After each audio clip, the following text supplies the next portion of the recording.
Into the wild I'll go, and into the wild I am. It's been a while, freedom child, since I left my roots back home. Into the wild I'll go, and into the wild I am. It's been a while, freedom child, since I left my roots back home. Welcome to the Free Birth Society podcast. This is a radical space for women who are ready to celebrate their autonomous choices in birth, motherhood, and beyond. Together, we'll learn about wild birth through personal narrative, we'll explore the politics of birth, and we'll analyze everything that relates to our lives as women from a feminist perspective. Here's your host, Emily Saldea. It's been a while, freedom child, since I left my roots back home.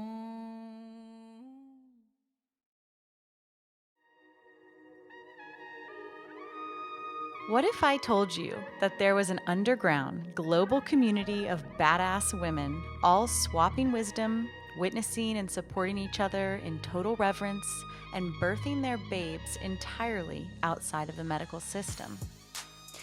What if I told you that there was a vetted, private, exclusive space where you could access my personal list of radical birth keepers? And what if I told you that it's off Facebook, it's troll-free, and where most of the women on this podcast are hanging out? If you're in alignment with what we talk about here on the podcast, it's a pretty sure bet that our private community wants you in it.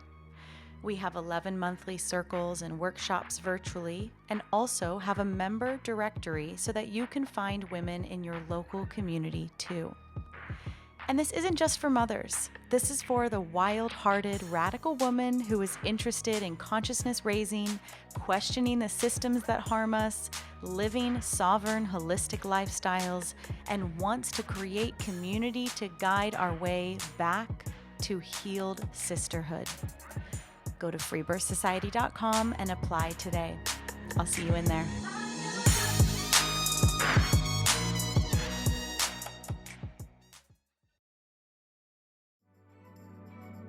I have a special episode for you all today. We have Dr. Melissa Sell breaking down the 5 biological laws of German New Medicine. We go beyond the body-mind connection and enter into layers of healing that are completely paradigm shifting. German New Medicine returns us to a simple truth. The body is always healing, and our wisest teacher. We discuss how to understand your individual symptoms, how healthcare can never be a one-size-fits-all, and how radical responsibility comes into play when rethinking sickness and healing.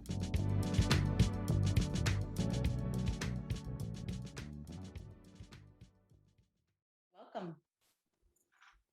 Thank you for having me. Yeah, I'm excited to dig into this. And like I just said, I don't know much about this, but it seems like it's really, German New Medicine is really coming into the consciousness of the world right now. And you sound like, or you are a messenger of this technology. So yeah, I'm really excited to dig in and see what there is to learn here. Yeah, and I'm so excited to have any opportunity to share this because just a little bit of my background. I'm a chiropractor. I started working at a chiropractic office in 2005, and it was a total holistic lifestyle transformation makeover for me. Like I learned about home birthing and natural birthing and free birthing, and I learned the truth about vaccines and just medicated life. And I just kind of came out of my 0 to 18 programming of, oh, you go to the doctor, cancer is bad, the body just randomly gets sick, the traditional beliefs about health. And then I moved into, the lifestyle aspect of health, of like eating healthy, and you can do this stuff to prevent illness. And so that's kind of the world I was living in, and helping, doing prenatal chiropractic care, helping mothers and babies. I mean, I loved it. It was my whole world.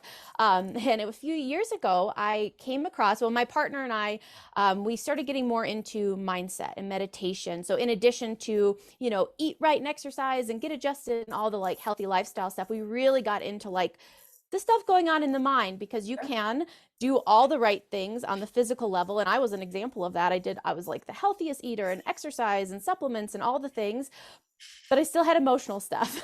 I still had like interpersonal issues and problems, stuff that kept coming up that I was like, all right, I need to dive within. And I did that for a few years, and it was like mind blowing, the things I discovered about myself. And, I was just like, gosh, the mind is amazing and it's everything, because you can do all the external things and still have issues going on interpersonally, like within yourself.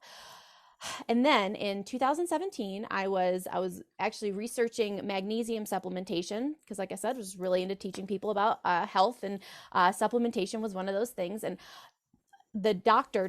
Carolyn Dean on the podcast, she randomly mentioned German New Medicine. It was like just a brief one-off mention, a sentence. It wasn't what the podcast was about or anything, but I was like, hold the phone. I've never heard of this. What is this German New Medicine thing? And she mentioned it with relationship to cancer. And so that opened the door to this particular rabbit hole, which I'm so glad that it is growing in popularity and awareness, because it is the missing link. It is what everyone literally needs to know about how their body works and the psyche brain organ connection. So more than just mind body, more than just, and this has been around for a long time, like psychosomatic of stress causing illness, and, Louise Hay and Bruce Lipton. And so there's like, it's been in the consciousness in some manner for a very, very long time. But what Dr. Hammer discovered is he mapped out, and he showed us exactly how each individual organ is related to specific types of shocking conflicts, so things that catch us off guard. And like the big overarching picture, and the thing that I really want to get across to anybody listening to this, is that your body, when you have some kind of symptom, when something's going on, we assume it's wrong. We assume the body's messing up, something has gone awry, we have a disease, we have an issue. But what Dr. Hammer discovered is what we have been calling disease, what we have been misinterpreting as an error within the body, is actually a deliberate and intentional tissue adaptation in response to something we experienced. So that's kind of the big overarching, and we can get into the details, but really it's about freeing you from fear and empowering you with the wisdom that your body knows what it's doing. I mean, just like with the whole situation regarding birth, the body knows what it's doing. The body knows how to build the baby. The body knows how to get the baby out, and when you learn to trust that process, which I'm sure is what your listeners are all about doing, is learning to trust this process, learning to understand the body and what it's doing, really is what gives you health freedom and health sovereignty. And that's why I want to shout this from the mountaintops. Awesome. Cool. Nice. I love when people know about missing links. Critical. Okay, so what is German New Medicine? Okay, so it's German New Medicine. It's also called Germanic Healing Knowledge, to kind of get away from the medicine label.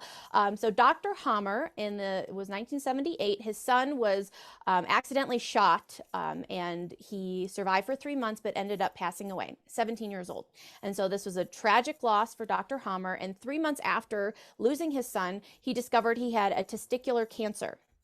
And so, being a medical doctor, and he was very forward thinking, like he invented different instruments and things. He just knew that there was a connection between the loss of his son and the development of this testicular cancer. Wow. And so that was his first connection that he made. Then he worked in an oncology unit, so he had access to cancer patients. And so he started talking to them and asking them questions. And so he started to draw connections. So more than just, a shocking event in your life and just a cancer, he found specifics. So men who had testicular cancer had some type of loss. Women who had glandular breast cancer had a profound worry, a nest worry for someone that they love. People with lung cancer had a death fright conflict. People with colon cancer had an indigestible morsel conflict. And so he started putting these pieces together, that it's not just stress causes cancer or a shocking event causes cancer. It's that very specific things appear to be happening depending on the type of shock, the type of conflict that the person suffered, and what their body chose to do about it. And so in his discoveries, he mapped out 5 biological laws. And these biological laws, he has tested again and again and again. Unfortunately, Dr. Hammer passed in 2017, but when he was alive, he did thousands of tests to verify the accuracy of his work, and there's never been a time that it was not accurate, which makes it a law, which is something in conventional medicine you never see. It's always, it could be this, it could be this, well, smoking causes cancer, but sometimes people don't smoke and they still get cancer. Totally. Sometimes people do this and they still get the thing. So meaning as simple as like, if there was testicular cancer in a man, there was a loss, like There was 100% of the time.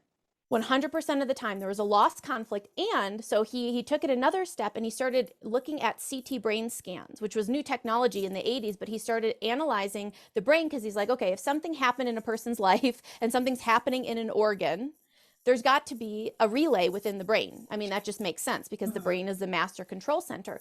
And so on CT scan, he actually was able to read and analyze and find an impact. So it's a circular impact that looks like when you drop like a stone into a pond, like the ripple, and there's a circle, like these ring formations in the brain in the specific region that controls that organ.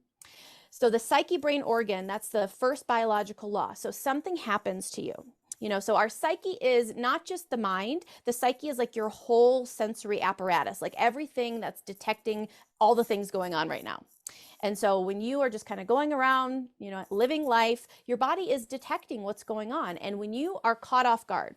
So the thing about a conflict shock that initiates a biological adaptation or a significant biological special program, which is, the new term for disease, because it's not a disease. A disease is dis-ease. Something's wrong here. Something's screwing up. A significant biological special program is an adaptive program that developed at some point in our ancestry, our organismic ancestry. It was necessary for us to be able to adapt in emergency situations. Okay. And so that's part of it, is you have to, in order to initiate a biological program, you've got to be caught off guard. Like, so this is where people are like, oh no, if I'm stressed all the time, I'm going to have all kinds of It's not that just stress, because things that are predictably stressful, like a busy schedule, a busy season, you can anticipate it. You kind of like know it's going to happen. And so that's not necessarily going to cause a conflict shock. It's the stuff that like you're like stunned. You're shocked, you're frozen in fear, you were caught on the wrong foot, and in the moment you just felt totally isolated, totally alone. And that's what registers to your psyche, to like your deeper system, your deeper nervous system. Something's wrong here. She might not be able to get out of this. We have to help her in any way that we can. It's kind of like the body coming online to help you through this stressful or shocking situation. And, so think about if you've ever been in like a shocking situation, like has a wild animal ever like started charging at you? Have you ever been in a situation where you had to run away from some danger? And like, think about what it's like for your body in those moments when you're like, I have got to get out of here or I'm going to die. Like that. Most modern humans haven't actually had an experience like that. Like, I don't think I've ever had a legit experience where I had to run away from something in order to stay alive. But in those situations, wouldn't you think that your body is going to do everything that it can to help you? And so, like, for example, like if that was a death fright conflict, if that's how your psyche perceived that situation, immediately your lung alveoli are going to proliferate. And that means like a little tumor is going to grow, or a big tumor, depending on how long you are in the death fright situation. And so your body is producing extra cells, and in the conventional world, if the body starts producing extra cells, we say, there's a gene problem. There's been an error in this body. We need to, destroy this cancer because this cancer is bad. But what Dr. Hammer discovered is that what we call cancer, it is an intelligent adaptation to a situation where you needed those extra cells. And that's the reason your body produced those extra cells, is because you needed them for survival in those moments.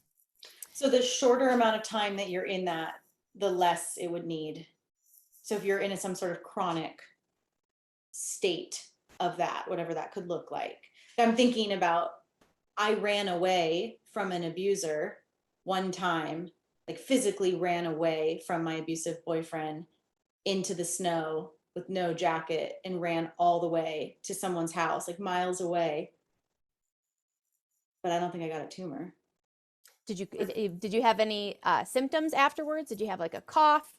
Were you Right. I can't feverish? remember. It was so Yeah. long ago, but right. I'm trying to track that. What would that show up as? Yeah. Cause I think that the challenger in me is like, or not even challenge, just the part of me that feels really curious about this is like, this sounds, I imagine, like it would be incredibly subjective in turn. Like I'm wondering how generic versus subjective this whole thing might be, because what one person, even the response of shock, how one person would interpret loss, or even what is loss. I mean, loss is a subjective concept in many, right? Like I'm thinking about horoscopes, which I'm not at all saying are similar to what you're talking about, but I'm thinking about horoscopes where it's like, yeah, I mean, I could kind of read any horoscope and make it fit what I have going on. And so if a man has testicular cancer, and then it's like, was there ever any loss? We could find it, I imagine. Or is it do you know what I'm saying? Like any loss, like what if his cat died? Does that play? Is it anything? So it is extremely subjective, and that's the thing that I think lends so much validity and credibility to GNM, is that it has everything to do with the unique individual. So the Right. biological programs are there in all people. Now, what you are going to register as a biological program versus me, it's going to be different based on our own personal history, our own familial history. You know, like how did your mother respond to things like shocking situations? That's going to inform how you respond to things, and how her mother, and how, you know what I mean? And so people in family lines can respond in particular ways. Unique individuals can respond in particular ways. So like the conflict though, like once it has been registered, so once a person does register a loss conflict versus a death fright conflict, you know, that is when we know that it happened, it's in this category. And as far as the theme goes, it is flexible depending on, you know, the person's handedness, their attachment. So like you said, like a cat, it certainly could be, if the cat is sufficiently, if the man feels a certain way about the cat, it could be like his child. He could truly experience it just like Dr. Hammer experienced losing an actual, you know, biological child. And so it has everything to do with the unique individual. So two people aren't going to experience a divorce the same, a betrayal the same, you know, a shocking situation, you know, like the bank is getting a shootout at the bank, you know, people are going to respond differently. But the thing is once they develop whatever symptoms, we know that they experienced it in this way, even if they don't have the words to put it that way, because so much of this is, you know, it's subconscious, it is biological, it's like a reflex, it's like a biological reflex, and it may not even register to you with like conscious words in a way that you'd be able to explain it. And so, but we do know hindsight, you exactly. can track it back. Yeah, we can track it back, and also with the brain. So with the brain relay, the subjective perception of the experience, and the tissue, that's how we kind of piece this whole thing together. It's like there's a bunch of different things that you can look at to determine what's going on with a person. So like if a person I'm working with is dealing with acne. Acne is a feeling attacked or feeling soiled conflict. And so we know that this person, every time that they have a breakout, prior to the breakout, they felt attacked or felt soiled in some way. And so they may not use the words, oh, I felt attacked, oh, I felt soiled. But when we kind of put this theme, put this theme out there, then we look to analyze, okay, so where in your life are you attacked by people's words? Do you feel attacked by, you know, criticisms, by accusations? Are you feeling soiled? For example, for myself, I felt soiled by all sorts of different foods that I had learned, oh, these are bad foods, these are inflammatory foods, these foods are bad for your gut. And so I'd eat these foods, and then I'd have this perception, oh, this wasn't that good for me, or this is going to cause a breakout, and I would get a breakout. And then even sometimes when I wasn't consciously thinking it, because the deeper programming is this food is bad, you know, you shouldn't eat out at restaurants, I would still have that experience, even if I didn't have like a conscious thought, oh, this is bad. And so you get out of the idea, or it's helpful to get out of the idea that you have to have a conscious thought, Okay. I'm attacked right now, in order to feel attacked. Totally. Because it is so much more subconscious, not about, and this is why in GNM, it's not a psychological conflict, it's a biological conflict. Because So like it couldn't just be hormonal? so interesting. So every woman has hormones, but not every woman has acne. So why would one woman have, hormonal acne? Uh-huh. What that would be is that during certain times of her cycle, so during ovulation or when she, has her period, she feels attacked or feels soiled. And so the hormonal time has Gotcha. been linked with her to a period. And so this is the same with allergies. If you have a conflict at some point, whether it's in your, your hormonal cycle, a season, you have some type of conflict during a certain season, your body takes a snapshot of everything going on, of the foods that you're eating, of the scents, of the, the level of hormones. And so every month or every time you encounter that, that trigger, the body says, oh, remember last time this happened? And it goes ahead and it reactivates the conflict program preemptively, because it's like a protective thing. If you were, almost killed at a certain water hole by a predator, it'd be very helpful for you to have things that are not within your conscious awareness, but in your biological awareness, so that your body can sense it before it even happens. Because that, again, if that provides even a little bit of a survival advantage, the body's going to program that in. And that's why, I love it, because it really gives you so much just compassion and understanding for your body, because it's like, wow, my body is literally trying to keep me alive. And I didn't feel like I was in a death fright situation, but apparently my deeper organism, kind of like my animal biological self, did experience that. And so I have to kind of get in rapport. And that's why understanding your symptoms from this level allows you to kind of look at how you're perceiving the world in a different way. Mm-hmm. Because if I am prone to, be like freaking out about things, or, it's like, oh, hold on, how I'm thinking about this is sending a message to my body. And so if I can modify that and create more peace within my nervous system, if I can return to peace more quickly, then that's going to minimize the chances that I'm going to have really long-standing conflicts. And like you said before, it really is. It's the stuff that's long-standing that turns into chronic things, big tumors, like big health issues are chronic conflicts that, you've had for months or even years. Yeah, will you go back to the seasonal allergies really quick? That's very interesting. So I get the water hole analogy, but could you do that with the seasonal allergies? How could it be? What kind of conflict is that? And how could seasonal allergies be the body trying to survive? Okay, so if it's like sinus, so that's typically what the seasonal allergy is going to be like: red eyes, stuffy nose, when the pollen's out. And so, but not everybody has it. Not even everybody in a family will have. Totally. It's so Yeah. unique to the individual. So what that indicates is that when the season, when it first started, you had a shock. You had to go to school, maybe fall time allergies, or spring, you had to stop going to school. There was some type of shock, something that so it's a stink conflict. With the sinuses in particular. And so a stink conflict can either be an actual literal stink. So this smells bad, I don't want to smell this, get this away from me. It could be, so it's like you want to separate from a smell, or you could be missing a smell. This is big for little babies if their mom goes away for the day and they have a little like stuffed up noses because they can't smell mom. And so they develop a stink conflict. And so it's either wanting to get rid of a smell, wanting to smell something. It could also be more figurative, because as our brains have grown, we have the ability to take what was just a practical biological like stink conflict, and now we have sensations of this stinks. Like, why do we say that? Oh, this stinks, this sucks. I'm frustrated, I'm fed up. And the German phrase for I'm fed up is like my nose is full. And so these sensations of like frustration, annoyance, suspicion. I once worked with a lady who had a chronic sinus issue, and she kind of had a chronic suspicion of her husband flirting with other women. And so it was like, you could see how that was the trigger for her that kept this alive. When he'd come home from work, or she'd, sniff him out, like suspicion sort of thing. And so something happened to that person in a season where there was, pollen or some type of something in the air. And so now every single time that something is in the air, the body says, oh, let's go ahead and reactivate this stink conflict program, which is erosion of the nasal mucosa, followed by tissue repair. We can get into that of like when the symptoms actually come on.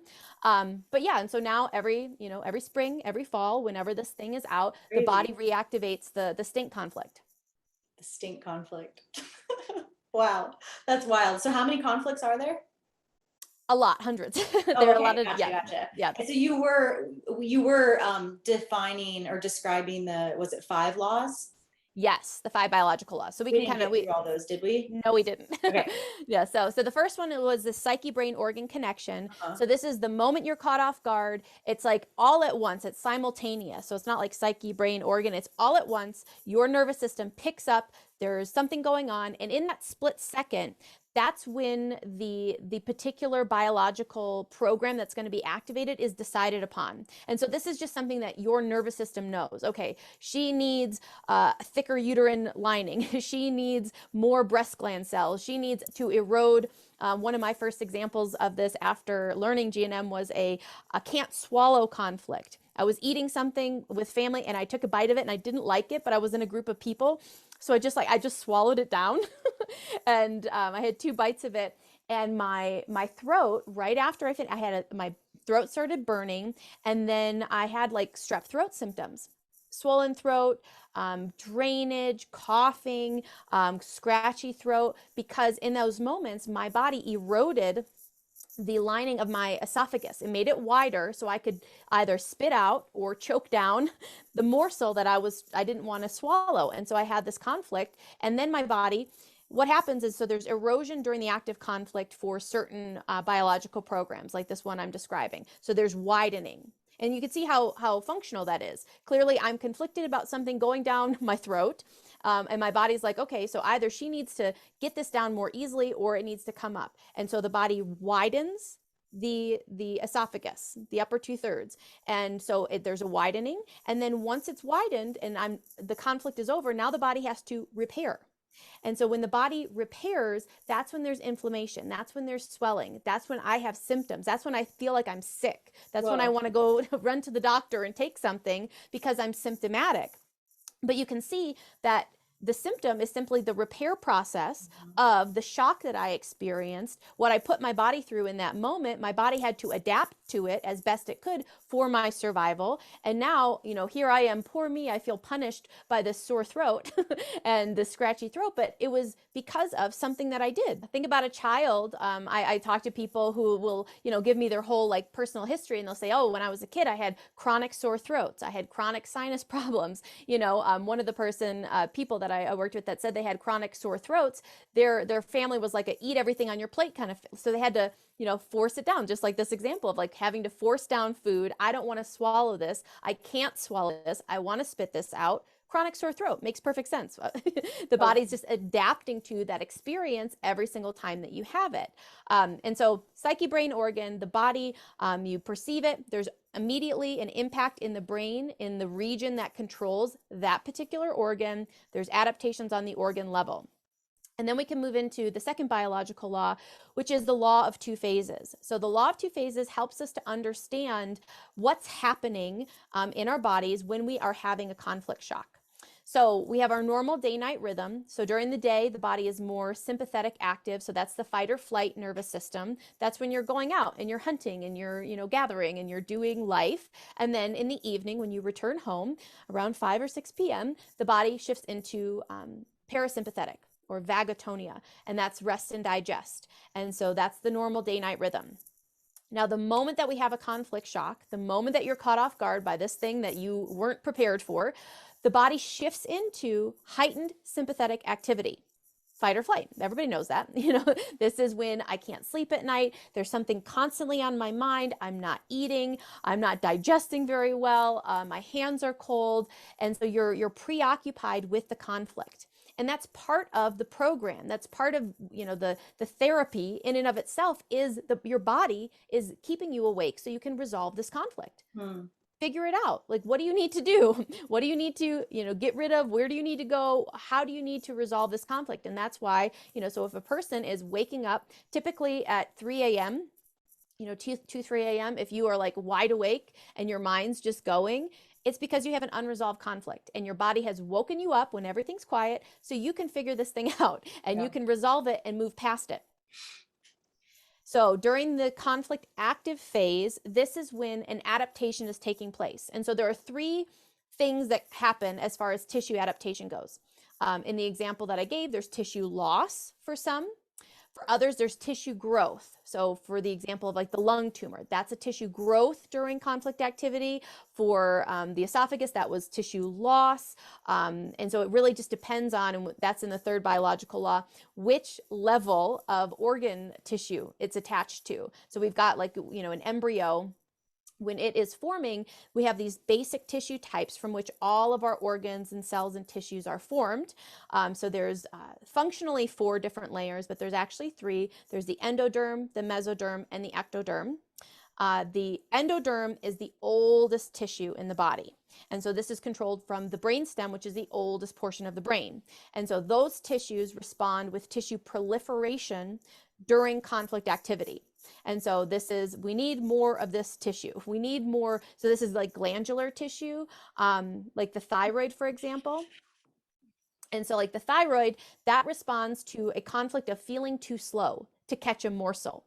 And that's on the right side. So you're feeling too slow, you're feeling chronically behind, you feel like I need to get more money, I need to get a job, I need to push, push, push. And so your body hears this and says, okay, let's proliferate. We'll give you extra thyroid gland tissue on the right side so that you can have more thyroid hormone in your system so you can go do the thing that you feel like you are so behind that you need so to this rush would be and do. for hyper. This is hyper. Mm-hmm.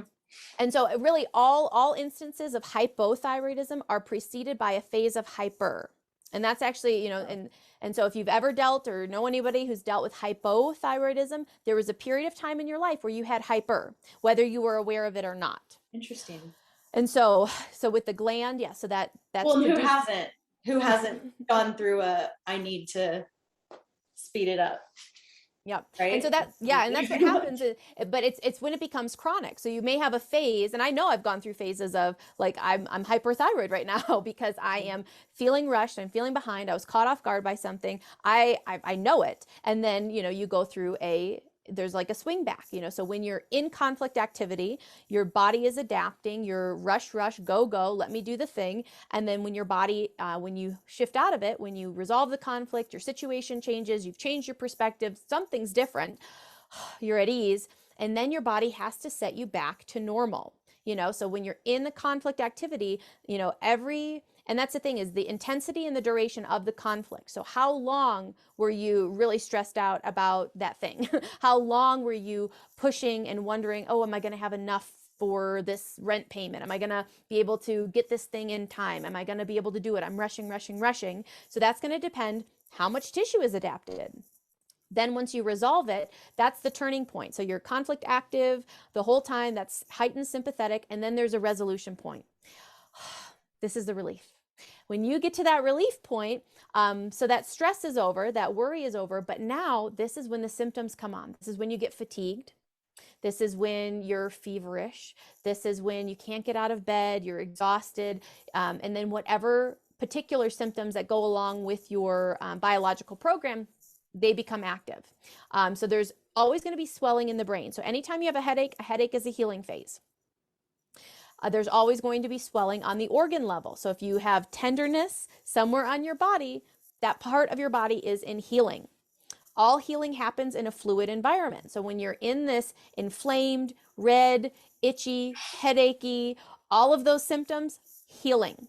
Your body is in this reconstruction phase. And so that is supremely important for every human to understand. Right. It's like the opposite of what we're taught. It's the opposite of what we're taught. Everybody thinks that when I have a headache, when I have a symptom, when I am swollen somewhere, I need to take something. I need an anti-inflammatory. I need a steroid. I need something to bring this down because this feels bad. And so by reframing what symptoms mean to you and by understanding, oh my goodness, this symptom is I was in a sympathetic active phase. I was conflict active for a period of time. I was conflict active for a week. So when I'm in bed for a week healing, I should completely understand that. I should baby myself. I should take care of myself. I should not be rushing myself around saying you don't have time for this, because that's how things become chronic. Things become chronic when you are like in the healing phase, but something re-triggers you. Something reactivates that biological program. And so we become in what's called a hanging healing, where you enter the healing phase, but before it completes its program for healing, you reactivate it.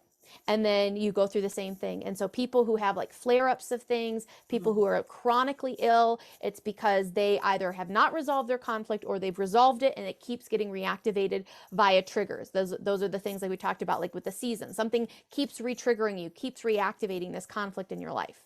And does this apply to every aspect of the body, like even structural stuff, like the knee? Yes. So yeah, so based on, it's the tissue type. So the tissue type is what matters. And that's why it's so helpful to know when you have a symptom, what tissue type is this? You know, so the skin, the outside skin, that is ectodermal. The glandular tissue, that is old mesoderm, or endoderm, depending on the type. So the knee, that is new mesoderm, or all connective tissues in the body. So connective tissues, so this is going to be muscles, bones, joints, ligaments, things of that nature, respond to a conflict of self-value. It's a loss of self-worth or a self-devaluation conflict. And so it's feeling not good enough, not strong enough, not able to perform in some way. So the knee, that is a physical performance.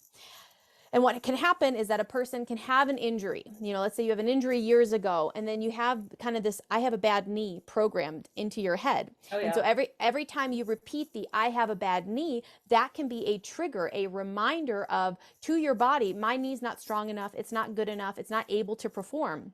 And so what that causes is adaptations in the knee. The way the body responds to a feeling of I'm not good enough, I'm not strong enough, I'm not capable, I'm not able, it goes through this renovation project of the area in question. So there's tissue loss during the active phase. So you're losing tissue when you are actively devaluing yourself in some way. I would often get that, you know, when I was doing like manual chiropractic work with my hands, because this is like my hands were everything. And so if I felt like I didn't do a good adjustment, or the person didn't like it, or I was like, you know, beating up on myself in some way, or thinking I did too many adjustments today, I would get chronic like wrist and forearm and just like pain here, because not because of the actual just physical force, because there'd be times, you know, months at a time where I wouldn't have any problems. But then if I got in my head and I was beating up on myself or feeling bad or feeling like I was overworked, then I would get really bad pain in my wrist and in my hand, because there's tissue loss and then tissue repair. And so when you're inflamed in that area, when it's swollen, when it hurts, that means you resolve something. Something about your perspective of your knee or your wrist or whatever body part has shifted. Another interesting thing to pay attention to, if it doesn't seem to be like, if you didn't have an injury, like I never had an injury, but it's always my right knee. Okay, well then we want to look at your handedness.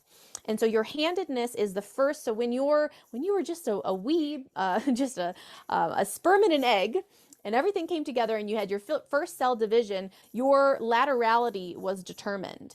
And so laterality, can be different than handedness. Often it's the same, but the way to find out is to put your hands on your lap and then start to clap and figure out which hand initiates the clap. Are you putting your right hand so put both of your hands on top of your thighs, and then clap one hand into the other as you would like be applauding. Damn even. Which one? I'm like overthinking it now. Yeah, oh, I know, like right? This way, you mean? Not Well, like yeah, it, like you want like to start from here, just because often it will be confusing. But I would do it this way. Is that are you left? Is that I'm left-handed. Okay, so yeah, so if you're left into right, and that's going to be the one leading the clap, that means your laterality is left. And so that was determined as a freaking embryo? Yes, and that's why, you know, identical twins, like mirror image twins, are like one is right-handed, one is left-handed. Oh, I didn't know that. Whoa. Yeah, because of that first cell division. I did not know it was determined so young. I mean, beyond young, pre-young. Yeah, beyond young. That's insane. Okay. Well, that makes more sense of why my husband and I are both left-handed, and we tried so hard to groom our daughter to be left-handed with us. And we would hand her everything to her left hand. And jokingly, I say this lightly, but when she picked things up with her right hand, we would be like, no, sweetie, like you're left-handed. And it didn't work. She's fully right-handed. And now that makes me feel a lot better. Yeah, that's so funny. Okay, so laterality and handedness are largely the same thing? you were saying? Yes, but not necessarily. That's why you want to do the clap test. You want to observe a person to see like what pant leg are you putting in first. There's going to be one that is so with a left-handed person, so for you, your left hand, your left side is associated with father, partner, sibling, friend, basically anybody who's not your mother or your child. Okay. And your right side is going to be your mother-child side. And it's opposite for a right-hander. So for a right-hander, and this is, this also makes sense from a like a mother perspective, and that's why it's like you tend to hold your baby on the side that is your non-dominant, so that your dominant hand can feed the baby and do the things. And so you tend to hold the baby on the side, your non-dominant side. That was not true for me. It I've wasn't? always heard, because I'm like very challenged on my right, but I did always hold on my left. And I always assumed, or what I had heard was that was very normal because it's closest to the heart. Mm-hmm. But it might be a lot of different things. But that's interesting. We'd have to get a larger sample size. Okay. True. Interesting. So, oh yeah, go ahead. And then we should go back to the laws. Yeah. And so the handedness is just really interesting because that can tell you when things show up. So for me, if I ever fight with my partner and I feel a sense of self-devaluation, I will have shoulder soreness, because the shoulders are related to our relationships. Okay. If you ever have like a bad mom moment and you feel guilty or something like that, notice, oh, do I have pain for you, it would be your right shoulder, to see when things pop up just out of nowhere, because we can have localized, like if you had an injury somewhere, or if like you were doing something and you're like, oh gosh, I didn't do a good job about a specific area. But if it seems unrelated to that, that's when, like rashes too. Where does the rash show up? Is it on the right side, on the left side? This is just going to help you to gather more information about what was the root of this. Where did this come from? Interesting. Okay, cool. You obviously do like private consultations? Mm-hmm. Yeah, okay. To work I'm with in a people book with you. I've got some shit we need to talk about. Okay, so let's go back to the laws, because I think you've only done 3. We're kind of halfway between 2 and 3 right now. Oh, so okay. To finish up the second biological law, it'll be really good for everyone I do have some YouTube videos where you can get the visual, because seeing it visually is helpful, because there's a chart. So there's the sympathetic active, and then we move into the healing phase. And so the healing phase has 2 parts. There's the first half, the epicrisis, and then the second half. So that first half of healing, that's when you are tired, exhausted, fatigued, headache, don't want to get out of bed, don't want to do anything, inflamed. And then halfway through the healing phase, there's a squeeze. And so this can show up as a muscle cramp, a sneezing fit, a headache, a coughing fit, a spasm. And this is the height of healing. And so as you're moving through the healing phase, once the body gets to the maximum point of swelling, so like I said, there's always fluid when there's healing. You get to the maximum point of swelling, and then the body does a big surge. And you may actually like wake up in the night like with a dream of the conflict, like the original conflict that happened, because the body has to go through this surge of sympathetic activity to squeeze the edema, squeeze the fluid out of the organ level and out of the brain level. And then you'll find yourself up going to the bathroom, because you move into what they call the pee-pee phase, where you're urinating, you're letting go of that water that was there during healing. Okay. And this is actually very interesting, from a birthing perspective too. The body is, for the first 3 months, is sympathetic active.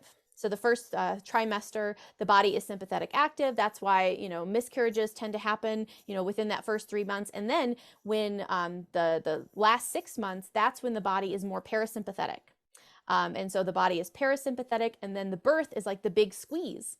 So once you get to that point of maximum swelling, the body is at its maximum. It's as big as it can get. Mm-hmm. And then the program turns, and that's when the big squeeze comes. And so the birth, in many senses, is like this epicrisis is what it's called.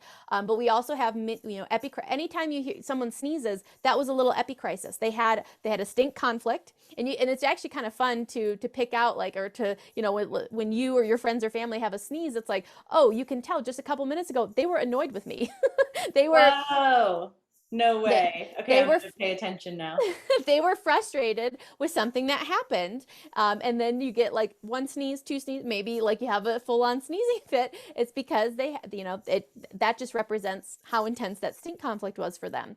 So there's the big Wow. squeeze, and in certain situations, this can be like a major health event, like a stroke, like a heart attack that occurs during the big squeeze. And so for certain ones, it can be very intense, and may need some type of medical support in certain situations if the conflict was really intense and really long. But for the most part, everybody's dealt with these. Everybody's gone through. You've had a spasm, you've had a sneezing fit, you've had like muscle cramps, you've had a stomach cramp. You've gone through this multiple times in your life. But what this allows you to do is to understand what was happening. Mm-hmm. And when you understand what's happening, it's not as scary. And that's the thing that I love about this, is like understanding how your body works gets rid of fear. Because if you're afraid, if everything about your body is so Right. mysterious, there's a lump, there's a swelling, you get so scared, that's when you outsource. That's when you're like, oh, doctor, tell me what's going on with my body, because I have no idea.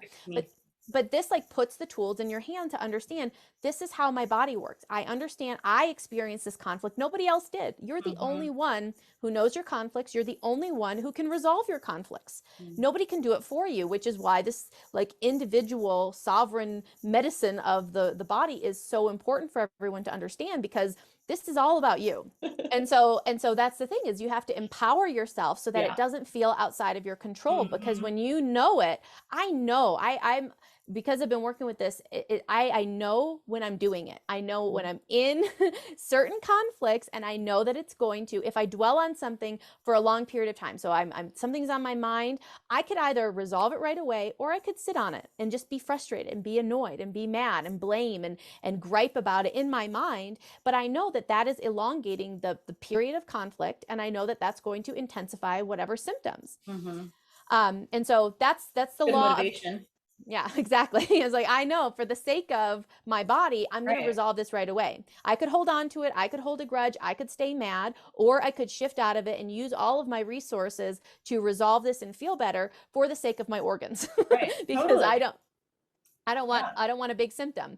And so you go through the epicrisis, and then the second half of healing, there's just continued tissue repair and restoration, and scar tissue being formed if necessary. And so that's how the program goes. That's a second biological law, and that plays through for every conflict. If there's a resolution to the conflict, you'll go through it. Now, if there isn't a resolution to the conflict, and you're just like conflict active, these are like people who waste away, of cachexia. Like they're just, they're not eating, they're just chronically conflict active, their body's wasting away, because it's metabolically expensive to be in conflict activity, because your body is like constantly, it's in fight or flight for years. It can Oh. only do that for so long. Yeah. And so, and if you think of like in nature, humans are very different. We're very different animals. Yeah. Because in nature, an animal would have a conflict, they'd run away, Right. they would either fight and win, fight and die, run away and be fine, or run away and die. You know what I mean? It's like, there aren't many options. They're not sitting mulling about things and worrying about things. Right. They're not like avoiding therapy and getting in fights with their friends. Exactly. Yeah, They either survive and make it and they're good, or they die. But we get to worry about things. So that's the second biological law. Moving into the third, that was what I already started describing of this biological compass. So understanding, what organ am I dealing with? Oh, I'm having digestive problems, diarrhea, candida, stuff in the gut.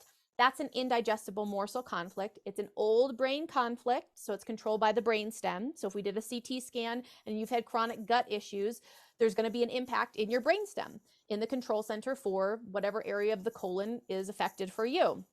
And so that is the old brain, and there's cell proliferation. So remember, there's going to be growth in the organ when you're in conflict. And the purpose of that for the gut or for the digestive system, it's to produce more digestive juices, either to help you kind of move this thing along, to digest it. It's like if you've got a chunk of a bone in your gut, you want to have more digestive juices to be able to break that thing down. But now, the more transposed sense is like, what's that thing that you can't get over? What's that thing that you can't stomach? The thing that makes you angry, the thing that you just can't process. That is what will cause a chronic gut issue, a chronic, like IBS or Crohn's. It's because there was something that happened that you couldn't accept, you couldn't process, you could not digest. And then there's a lot of tracks and triggers. So food, so a person who's struggling with something like that, they are on all the diets. They've done all the diets, they've eliminated all the foods, they've tried absolutely everything, yet still they'll have symptoms because it's about the biological conflict. It's about the unresolved thing that they still haven't totally resolved, or it keeps getting reactivated via these triggers. So that's the old brain. The old mesoderm, this is the deeper layer of skin. So I did mention acne, that's old mesoderm, and it's like the corium skin. So when I feel attacked or feel soiled, my body it builds up basically a little shield. So this is also an example of cellular proliferation during the active conflict. The body builds up a shield in the deeper layer of skin, and then once the conflict is resolved, the body decomposes it. So another example of this would be like melanomas. A melanoma comes from a feeling attacked or feeling soiled conflict, not from the sun. You felt attacked or felt soiled, and then the body decomposes it when it's no longer necessary. And so if you have, a pussy zit, it's because the body is using bacteria to decompose the cells that are no longer needed. Bacteria serve a function. Bacteria always serve a function within the body. They do not infect. The idea of infection is erroneous. We look at the area and we say, oh, the bacteria is causing this thing to go on. But what actually happened was there was tissue adaptation during conflict activity. And then when the body resolved it, the bacteria are there doing a job. Mm-hmm. So with the lung example, again, death, fright, conflict, we had extra cells growing. We have, a tumor in the lungs. Now you resolve the conflict. You're no longer scared for your life. Your body uses tubercular bacteria. So the thing that causes, tubercular, we think that causes tuberculosis, but that's not the case at all. So people have tubercular bacteria in their body and don't have tuberculosis. So how can that be possible? It's because the bacteria, they're there on standby. They're just there hanging out in the tissues. If they are needed, the brain turns them on and they become active, and then they do their job, and then they go back to their dormant stage. And so that's the thing, is by understanding that the bacteria are not your enemies. They inhabit you. They live inside of you, and they're supposed to be there. And not having them there actually can cause issues. So for example, if you don't have tubercular bacteria in your body, when your body's trying to decompose a lung tumor, the lung tumor can't be decomposed, and so it will encapsulate. And so a person who doesn't have the proper bacteria might get a scan years later and they say, oh, that we found a tumor in your body, in your colon, in your breast, but it couldn't be broken down because you lack the proper bacteria. And so that's, we need these things. We need these bacteria in our bodies. We are bacteria. We are bacteria, exactly. And so that's the old mesoderm. The new mesoderm, that was the one I mentioned with the connective tissues. So this is going to be controlled by the cerebral medulla, different area of the brain. This has to do with self-value. And so there's different themes, which is super interesting. Dr. Hammer tied in all of this work to evolutionary development. And so the old brain tissues, these are like the most archaic organisms that existed. And then for each phase, so like when organisms moved on to the land, they needed different equipment, they needed different body parts. And so as the body needed new and different things, it adapted to new and different environments. And so we got new layers of brain tissue, we got new layers of different types of organ tissues, which is just so cool. And then we have the ectoderm, which is the new brain. And so this is the cerebral cortex, and this has to do with territorial issues. So the older stuff, like the oldest brain is like reproduction, eating, breathing. So the most basic types of functions. Then the old mesoderm has to do with protection. So this is like we moved on to land, so we needed an extra layer of skin. That has to do with protection or defilement.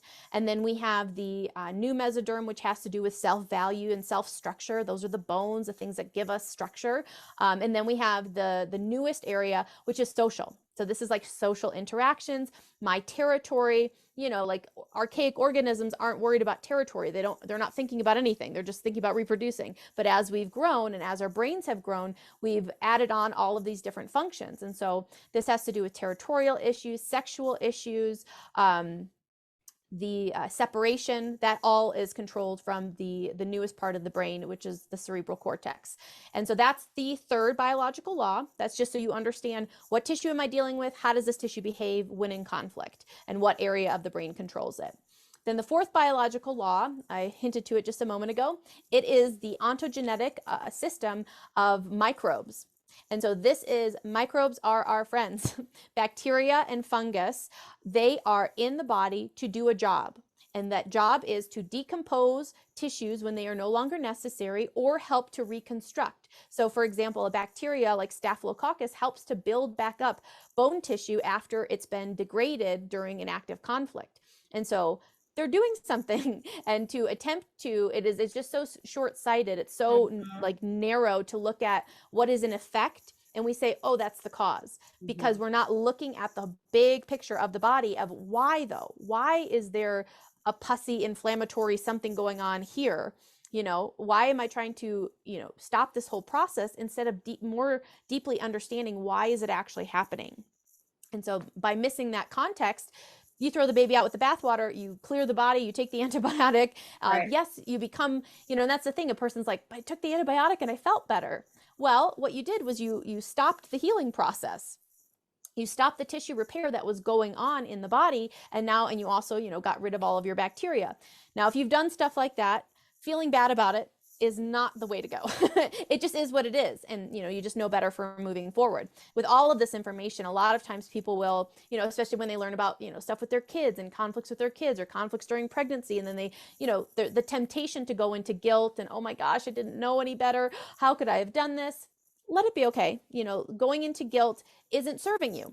And so by being aware of that, you just want to learn, when you know better, you do better. And so as you learn about these things, notice if your mind wants to beat you up for it, or say, shame you, or make you feel guilty for what you woulda, shoulda, coulda done if you did it differently.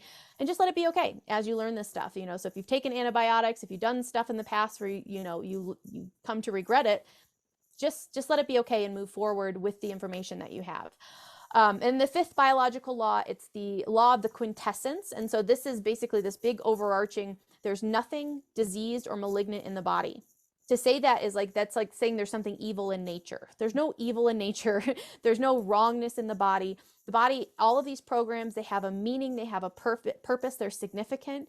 And that by looking at your symptoms in this way, and understanding what your body is doing, that it's significant and it's meaningful and it's meant for your survival, even if in the moment, you don't really see the big picture. You're like, I'm coughing myself to death. I've got a headache that I feel like I'm going to die. And it's like, but your body is serving you, and it does not want you to die. Your body wants you to survive, right. Which is why these programs exist in the first place. Exactly. Yeah.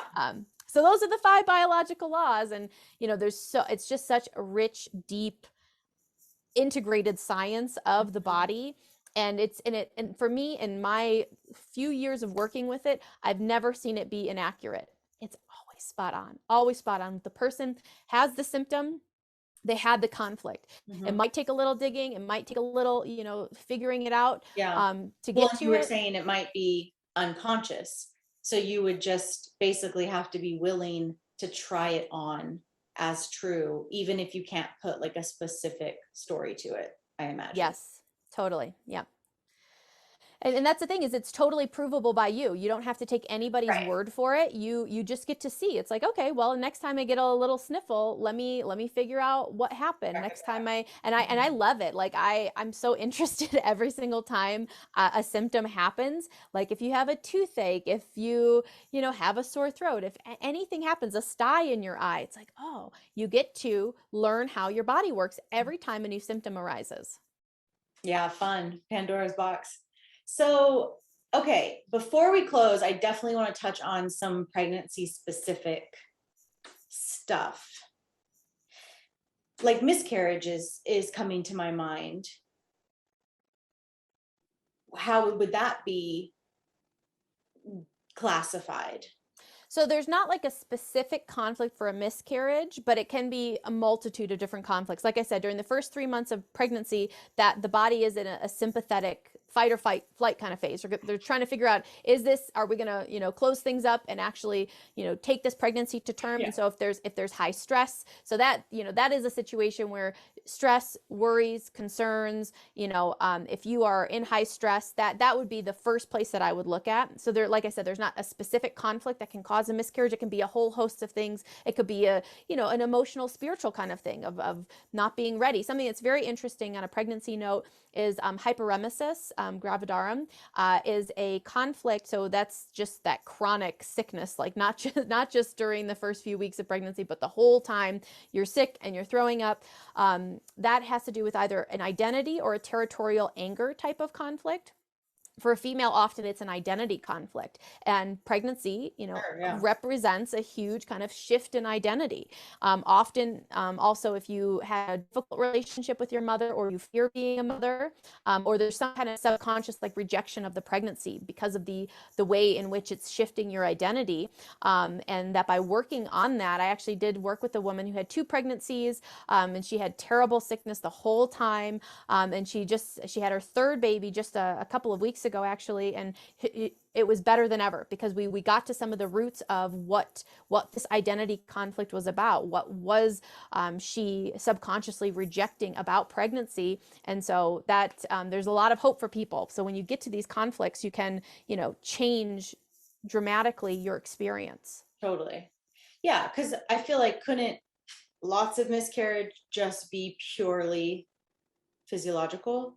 Like it doesn't necessarily have to be a conflict. I see how it could be a conflict. Yeah, certainly. So if there's, reasons like as the body is forming the baby where it's like, okay, this isn't viable for either nutritional deficiency reasons. So there are a few exceptions within GNM some things that are conflict in nature. And so that would be nutritional deficiencies, poisoning, and injury.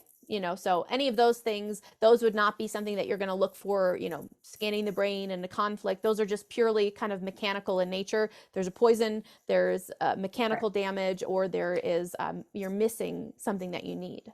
But then I can see how it could create that feedback loop that then becomes psychological. Like I had a sports injury with my knee when I was in high school 18 years ago, have the ACL surgery, all of that. And now I've been dealing with my knee forever since March, in a really big way. But you're totally right I was trying to find the self-value thing because I don't feel like I struggle with that so much on a conscious level, but I definitely do about my knee. Like my knee is bad. It never fully recovered. I've got to be careful with it for sure. And so, yeah, the self-fulfilling prophecy is so obvious. And I could relate that to miscarriage too, though also could just totally be physiological, and it's not necessarily physiologically, it's not necessarily a negative thing, but an intelligent scanning really. But I know so many women who don't believe they can be pregnant, and then they keep having miscarriages. Yep. So interesting. Right? Yes, yeah. Absolutely. Okay. So injury, poison. What was the first one you said of the 3? Malnutrition. So deficiency, injury, or poisoning. Mm-hmm. Cool. Yeah, that makes sense. Wow. Another interesting one is with preeclampsia, because I find that that's such a gateway to intervention, is the talking about it. And so like, weight gain, high blood pressure, protein in the urine, the conflict associated with that is an isolation, abandonment, refugee, or existence conflict. So you get to be 37, 38 weeks. One, it's like you're about to give birth and possibly for the first time. And so the fear, so that could be an existential type of conflict causing you to hold on to water. And when you hold on to water, you gain weight. And so if there's rapid weight gain, also just holding on to weight that's resistant to exercise and diet, often it's water weight, because your body is holding on to water as a protective mechanism. So this is one of the super important programs for everybody to know about, because when you're holding on to water, yes, it can cause, excess weight on the body, but it also intensifies any healing symptom that you have. And so like if you have, if your knee is healing, but you're also retaining water, it's going to swell up even bigger because your body has extra fluid in it. And so by resolving isolation, identity, or abandonment, existence, and refugee type of conflicts, that's one you really want to have the ability to be aware when you're doing it. I had one, it was several years ago, it was related to finances.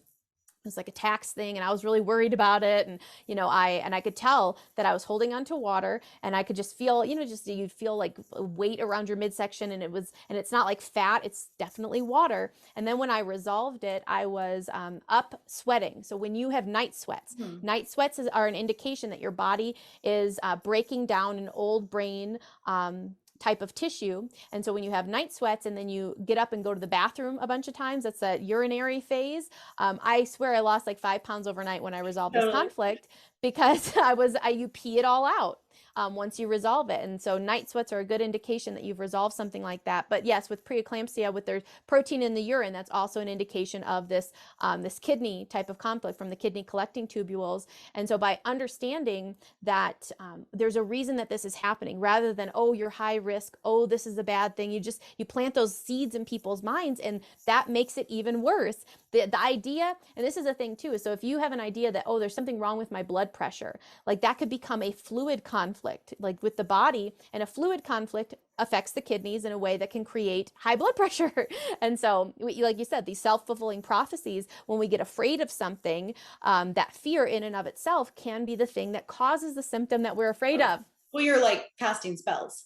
Exactly. They're your mantras. That's the thing, is I find that I attract people who are ready for it. Like by the time they come across it, it resonates so deeply. It's like, this just makes sense. That's what everybody says to me, is like, this just makes sense. It just fits. It fits with what I've had going on. It fits with the fact that I've done all the things. Right. And despite doing all the things, I'm still having this issue. And if you don't get to these conflicts, and if you don't understand things through this lens, you just try one thing after another, and you do feel like a victim. It's kind of hard to not feel like a victim when you've tried all the things and it's like you're still having the problem. But it's going even further in that direction of radical personal responsibility of like, this is coming from me. It's coming from something I can't see, something that I don't even, know how to even fix at this point. But that's okay. If you're willing to say, I know this is coming from me, I know my body is adapting for my best benefit. I've just kind of like, it's truly it's like a miscommunication. You're not aware of what your body is saying to you, and you're not aware of what you're saying to your body. And so like, we need to get on the same plate. You need to learn the language of your body, so you know what's going on here. And once you get that clarity, it's such freedom, because it's like, I don't have to be afraid of this. I don't have to feel like a victim of this anymore. I know this is coming from me, and I'm just going to learn. And that's what I teach people, is how to learn from yourself, from your life experiences, from your reactions. That's actually kind of the core of the work that I do, is awareness and paying attention to how you react to stuff. How you react is revealing your chronic condition, your chronic state of mind, your chronic attitudes towards things. And that's how you can start to unravel, is by paying attention. Ooh, this makes me really mad. This makes me sick to my stomach. And we say these things. It's like, and and if you slowed down enough and paid attention enough, this would all unfold before you, and you would become a person who doesn't fear their body, but is on board and on the same page with their body, and you guys are working in harmony again. Cool. I'm into it. So how can people find you and follow you and work with you? Yes, my website is drmelissasell.com, and I'm on Instagram. I have a Telegram channel. I mean, I'm still on Facebook, but I don't know about Facebook anymore. Find me on the other places. Yeah, right. But yeah, I'm booking currently. And so I do have all online courses too that help you to, because my big interest is helping you to apply this. I do have places, and I have a blog post if you're interested in like learning GNM for yourself, that I have resources of, and I highly recommend, like, everybody should make this their hobby. Everybody should learn how their body works. One of my mentors says, like, learn it while you're healthy, because that's the thing, is once you're already in like I have cancer, like it's just so different. If you knew, and I actually have a YouTube interview with a lady who was aware, she became aware of GNM before she developed a breast lump, so that when she developed the breast lump, it was like, okay, let me go back to the basics. Let me, she wasn't freaked out as she would be if she didn't understand that a breast lump is a totally normal biological adaptation to something you experienced. Wow. Because a breast lump can be such a terrifying thing, but if you get it, like if you understand why it happens, it could be a completely different experience. And so learn it before you have anything, or if you already have stuff, learn it now, because the better you understand how your body works, the more free you will be, the more confident, the more calm. And that truly is calm. Calm equals health. When you're at ease and at peace, your body is in that homeostatic state. It's not in fight or flight. And so if we can get you back to peace, if we can get you back to, your own nervous system control and being able to calm down, that is such tremendous help for shortening conflicts, resolving conflicts, and staying in that even balanced place. Cool. Sounds good. Awesome. Thank you so much for your time. Yeah, you're welcome. This was super fun. And that's it for today, my sisters. Check out everything we do, including one-on-one and group coaching, learn about our private membership, in-person retreats, and more on freebirthsociety.com. Our online courses are on freebirthsocietycourses.com, including our flagship course, The Complete Guide to Free Birth. Don't miss the Radical Birthkeeper School if you're ready to become the authentic midwife that women are searching for. Together we rise, and the revolution starts inside each of us. I'll leave you with our Free Birth Society theme song, Wild Woman by Aruba Red. I honor you for the wisdom you held, the ancient traditions of plant medicine and womb magic. I feel the spirit of the ancestors as I place my hands upon my belly. This sacred portal will be honored. Eons upon light beams of survival, withstanding the eradication of our power by design. I will not allow the separation of our young to be forced upon me. My sisters will no longer birth in captivity. The picket line redefined from burning our wild women to paralyzing us and drugging our babes. Strapped down in a clinical white bed, drying up the milk from our breasts. Keep your needles. My family will never again be doomed to chase those dragons or your poison. We reject your fear. We choose love. Everything with intention. Death, ascension. I will fly and bring